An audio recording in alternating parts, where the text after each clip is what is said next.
মধ্যপ্রাচ্যে ক্রমবর্ধমান অস্থিরতার প্রেক্ষাপটে ইরানে অবস্থানরত ভারতীয় নাগরিকদের দ্রুত দেশত্যাগের পরামর্শ দিয়েছে ভারত সরকার। এনডিটিভির বরাতে প্রকাশিত খবরে বলা হয়েছে, সম্ভাব্য মার্কিন সামরিক হামলার আশঙ্কায় এই সতর্কতা জারি করা হয়েছে। ইরানে অবস্থানরত শিক্ষার্থী, তীর্থযাত্রী, ব্যবসায়ী ও পর্যটকদের বাণিজ্যিক উড়োজাহাজ সহ যে কোনো মাধ্যমে নিরাপদে ফিরে আসতে বলা হয়েছে। এম্বাসি অফ ইন্ডিয়া, তেহরান থেকে জারি করা বিজ্ঞপ্তিতে নাগরিকদের সর্বোচ্চ সতর্কতা অবলম্বনের আহ্বান জানানো হয়েছে।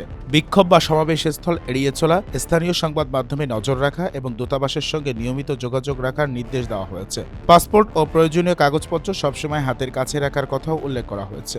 সম্প্রতি সরকার বিরোধী আন্দোলনের নিহতদের স্মরণে শোকসভা ঘিরে রাজধানী তেহরান ও মাশহাদে নতুন করে বিক্ষোভ শুরু হয়েছে। বিভিন্ন বিশ্ববিদ্যালয়ে শিক্ষার্থীদের প্রতিবাদ কর্মসূচি পরিস্থিতিকে আরও সংবেদনশীল করে তুলেছে। এদিকে যুক্তরাষ্ট্রের প্রেসিডেন্ট ডোনাল্ড ট্রাম্প প্রশাসন মধ্যপ্রাচ্যে নাগরিক উপস্থিতি জোরদার করেছে। ইরানের সর্বোচ্চ নেতা আয়াতুল্লাহ আলী খামেনির নেতৃত্বাধীন সরকার পরিস্থিতি নিবিড়ভাবে পর্যবেক্ষণ করছে। আগামী দিনে যুক্তরাষ্ট্র ইরান সম্পর্ক কোন দিকে মোড় নেয় তা নিয়ে আন্তর্জাতিক মহলে উদ্বেগ চলছে।